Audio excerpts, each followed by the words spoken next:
lumayan kaget sih, yang pasti lumayan kaget karena Baron itu almarhum itu salah satu orang yang paling cerewet ke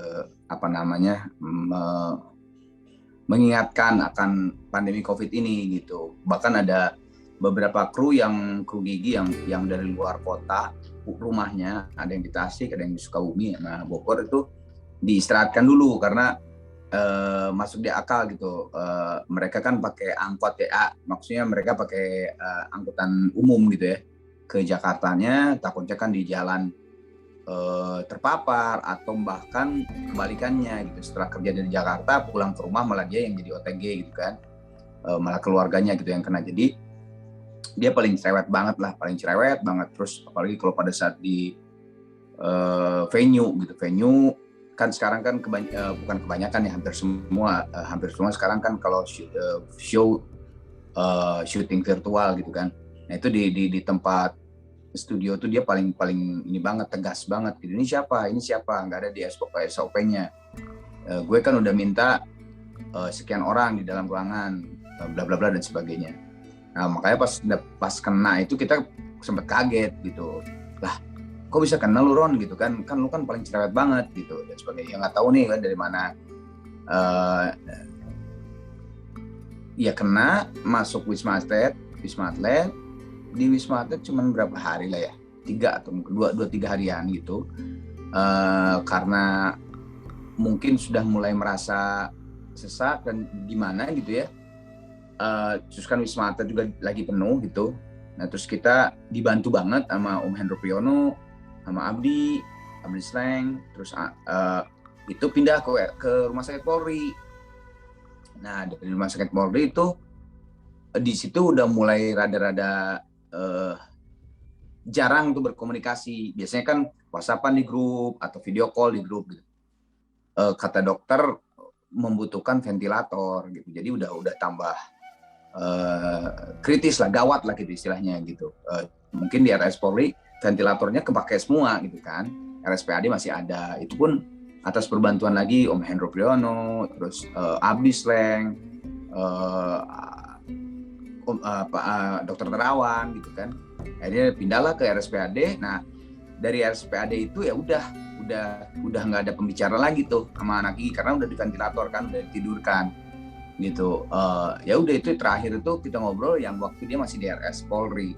Yang paling terakhir banget sih sebetulnya Hendy, karena Hendy ditelepon, Baron masih kan, kalau yang mengenai manajemen biasanya Hendy gitu yang masalah itu kan. Kita ada mau show 3-4 kali gitu, ada 4 kali mau show sebelum Baron masuk ke di ventilator tuh.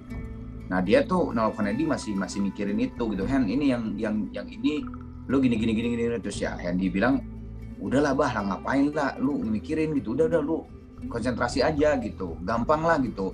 Walaupun nanti dalam perjalanan ada kesalahan manajemen kan ya wajar lah dalam keadaan kayak begini gitu kan. Seseorang yang megang manajemen gigi lagi dalam keadaan sakit gitu, jadi wajar kalau ada kelemahan gitu kan. Ya udah ya kata Hendy di situ udah, aduh kok gua sedih banget ya, kenapa? Yang ngomongnya udah perkata gitu, udah jadi ngomong gitu, jadi udah ngap gitulah, udah sesak gitu. Ya udah akhirnya masuklah ke RSPAD, udah di ventilator. Ya udah itulah terakhir kali teman-teman gigi mungkin dan keluarga bisa ngobrol ya sama Baron secara begini. Nah di RSPAD naik turun saturasinya, dikasih obat A masih naik turun, kasih obat B lumayan naik, tapi turun lagi, naik turun gitu. Nah pas dikasih obat C itu ada obat C itu lumayan stabil, saturasinya bagus di 94, 97 gitu. Di situlah lumayan rada lama. Ya saya Bujana Hendy sempat ke sana ke RSPAD ngelihat langsung Baron di kasur dengan dia di ruangan yang steril ya, kita di balik ruangan itu. Ya sedih ya, waduh kok keadaannya kayak gini ya. Kebayang lah orang yang udah di ventilator kan nggak bisa apa-apa gitu, udah ditidurkan gitu. Jadi tapi kita kan ya, sama dokter sama susternya dikasih walkie talkie gitu, jadi walkie talkie yang di Baron disimpan di kupingnya, kita ngobrol satu-satu. Tapi kelihatan sih memang pada saat kita ngobrol satu-satu memang ada peningkatan di saturasinya, di pokoknya di angka itunya tuh, terus kata susternya tuh ada gerak gitu, istilahnya ada dia tahu kita lagi di situ gitu. Ya udah, itu terakhir kali lah ngobrolnya anak gigi di situ. Ya Thomas nggak bisa ya, karena Thomas kan masih positif saat itu kan, di isoman di rumah. Ya udah, terus kemarin meninggal lah Baron. Langsung kita pemakamannya di sana di Al Azhar Karawang itu, pemakaman Al Azhar Karawang, dengan apa namanya, dengan ini COVID ya, prokes COVID, karena memang menurut otopsi terakhir dokter masih positif gitu, masih positif. Tapi setahu saya sih mungkin juga positifnya juga udah nggak infectious ya, karena kalau nggak salah PCR terakhir tuh dia hasilnya 37 dari 40, berarti kan sebetulnya memang masih positif, tapi sudah nggak infectious gitu. Tapi ya tetap kan kalau udah kayak begitu tetap aja secara ininya aturannya dimakamkan secara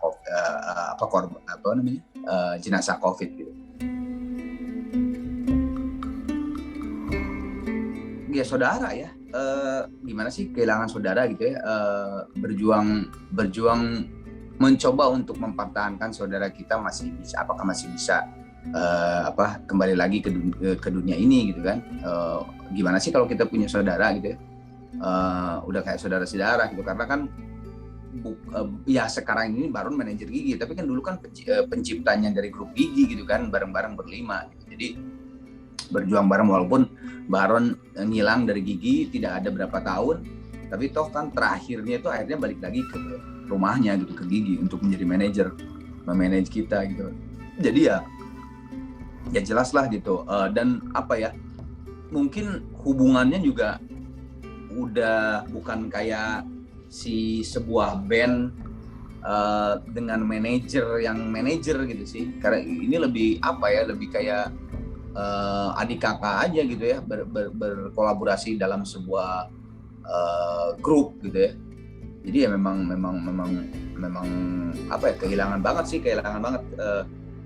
karena memang dia tuh kan, karena dia menciptakan gigi, yang mendirikan gigi, jadi dia kan pasti akan beda dengan manajer yang biasa gitu ya.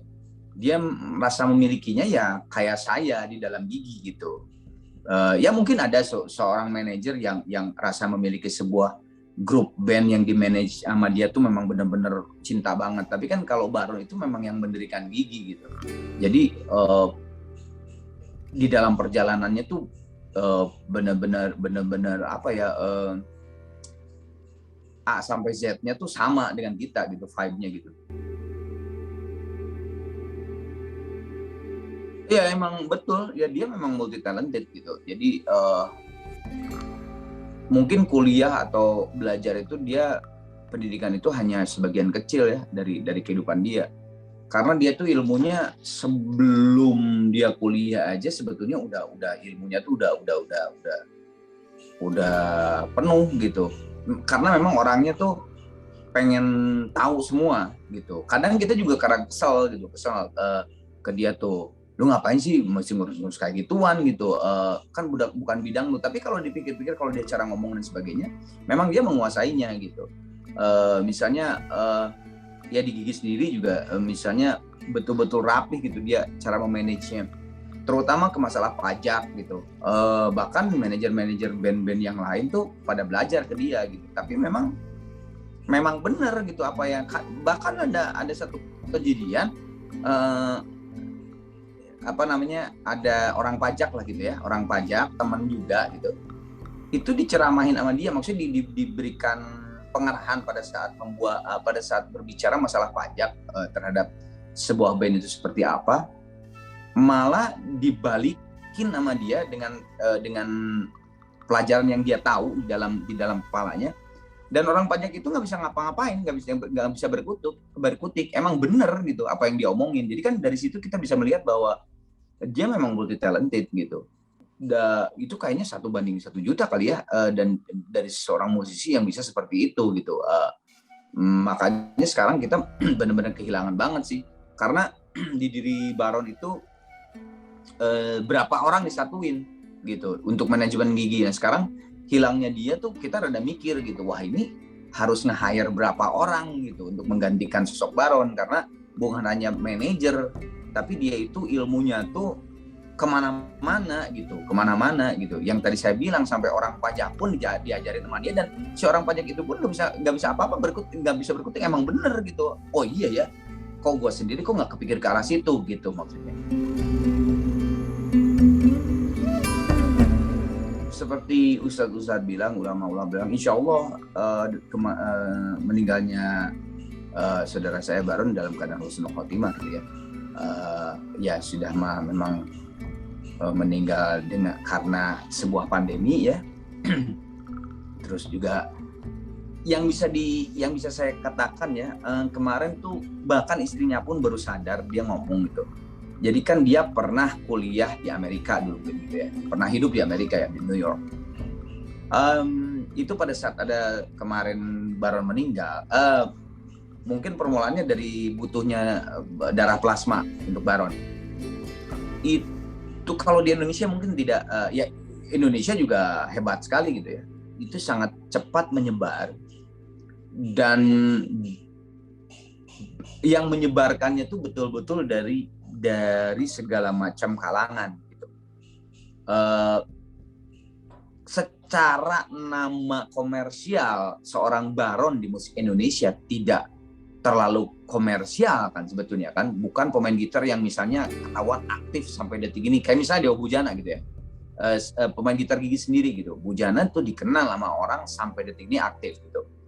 Ya Baron betul dikenal oleh para pemain gitar misalnya gitu ya. Kalau Bujana kan ya dikenal oleh pemain gitar, oleh awam, fans dan sebagainya gitu.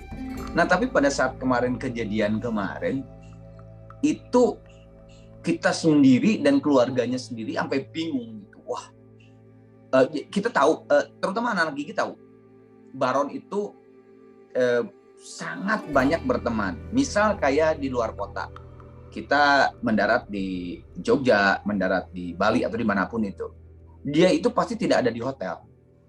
Kita sendiri sampai ngomong, lu ngapain sih gitu? Kan kita tuh capek, karena kan kalau band itu pasti pesawat pertama ya, subuh banget gitu kan, karena kan harus cek sound gitu kan, kru harus memasang alat gitu, dan karena hari itu juga kan main kan, beda lagi kalau besoknya mainnya gitu. Itu kan kita tuh capek gitu, tidur tuh baru berapa jam gitu. Nah Baron tuh selalu tidak ada di kamar gitu. Lu kemana gitu? Nggak, gue soalnya harus ketemu dengan orang ini, ada teman gue, ada kenalan gue. Itu tidak pernah tidak seperti itu di setiap kota. Nggak tahu apakah itu teman dekat dia atau memang baru berkenalan gitu ya. Nah kemarin kebuktiin sampai istrinya sendiri pada saat tahlilan, kemarin pengajian lah gitu ya, pengajian disebarkan di komunitas New York gitu ya, karena kan memang dulu di sana gitu kan sama istrinya kan, itu ternyata hampir berapa negara gitu semuanya, dan mempertemukan teman-teman yang udah di negara mana. Jadi di situ kita bisa melihat bahwa silaturahim yang dibentuk sama Baron tuh nggak main-main gitu. Sampai istrinya sendiri juga kaget. Saya tahu suami saya tuh senang berteman dan sangat banyak temennya, tapi kejadian meninggalnya suami saya dan kemarin ada pengajian, dia bilang waktu plasma darah juga membutuhkan plasma darah, itu saya baru menyadari bahwa di luar ekspektasi, di luar bayangan istrinya sendiri gitu, bahwa Baron ternyata temannya tuh berbagai kalangan gitu. Saya pernah melihat dengan mata kepala sendiri, dia tuh memang seneng berteman sama pemulung gitu, terus berteman sama macem-macem gitu. Kadang kan kita juga, dia orang antik juga, unik banget ya lu gitu. Tapi baru kelihatan kemarin tuh memang benar-benar dengan mata kepala sendiri kita memang begitu luas. Sampai detik ini pun terus mengalir. Saya undangan pengajian, doa buat Baron dari sini, doa buat Baron dari sana, kalau bisa anak gigi siapapun itu boleh nggak sebagai wakil, bla bla bla gitu. Jadi, ya emang banyak banget gitu emang dia berteman bersilaturahmi itu, dari situ sudah bisa kelihatan. Ya kalau melihat pandemi sih ya emang kita tidak bisa berkata satu-satu, itu ya harus satu kesatuan gitu. saya bukan pro pemerintah, saya bukan tidak kontra terhadap pemerintah, tapi pemerintahan manapun di negara manapun kalau misalnya warga negaranya tidak bahu-membahu untuk bersatu bagaimana melawan pandemi ini, bahkan masih tetap ribut dengan hoax-hoax yang nggak karuan gitu ya, ya susah, sampai kapanpun pandemi ini tidak akan berjalan. Kita tahu sebagai muslim, Allah itu memberikan choice gitu kan. Satu kaum bisa berubah karena kaumnya sendiri gitu kan. Betul, kita berdoa kepada Allah, tapi kalau Allah bilang ya kamu tidak ada ikhtiar, ya sama bohong. Kalau memang begitu ya saya juga bisa diam aja di rumah, minta mobil, jebret, datang mobil gitu kan bisa kayak gitu kan ya. Sama dengan pandemi ini gitu, kita berdoa, kita sholat bareng, kita tadarus bareng untuk menghilangkan pandemi ini. Tapi ikhtiarnya misalnya dari warga negara Indonesia sendiri juga nggak ada, ya gimana mau keluar dari pandemi ini. Beda dengan misalnya Singapura, beda dengan misalnya Amerika yang sekarang sudah tidak dimasker lagi gitu ya. Kita lihat di sepak bola Euro sekarang semuanya udah ada penonton gitu kan. Berarti apa yang dikeluarkan kepres atau keputusan pemerintah atau keputusan presiden di negara manapun sama warga negaranya itu benar-benar memang dilakukan gitu. Kebetulan saya kemarin mengantar anak saya ke Inggris gitu ya, 2 kali gitu. Satu kali waktu saya nganter anak saya ke sana lagi lockdown, itu betul-betul sepi, benar-benar gak ada orang di jalan. Saya baru pertama kali lihat Inggris seperti itu gitu ya. Ke tempat-tempat ya kayak misalnya mendarat di bandara, pakai kereta, kan itu kan tempat-tempat yang pernah saya lalui zaman sebelum pandemi itu. Waduh, udah ribetnya kayak apa gitu. Itu benar-benar sepi banget, kayak film-film zombie gitu ya. Benar-benar gak ada orang. Nah, kedua kali saya datang ke sana karena memang mau lebaran di sana dengan istri anak saya. Itu lockdownnya udah dibuka gitu ya. Dan memang udah beres gitu. Restoran udah dibuka, mall udah dibuka, udah ramai lagi, London udah macet gitu. Tapi ya memang, terus saya tanya gitu kan kemarin gimana lonjakan COVID-nya di London? Ya biasa aja sih gitu. Gimana di Leeds? Biasa aja sih. Terus saya tanya juga anak saya kan gimana Neng? Ya biasa aja sih Pak. Di sini mah ya maksudnya slow aja gitu. Nah ya itu gitu kan. Makanya kalau ditanya masalah pandemi bagaimana? Ya nggak akan berjalan kalau memang warga negaranya nggak bandel gitu ya, tetap bandel gitu ya. Yang saya tuh heran tuh maksudnya gini, kenapa meributkan sesuatu yang terus diributkan bahwa ini tuh adalah konspirasi, ini tuh adalah ini, itulah ya terserah lah itu mau ada konspirasi atau apa.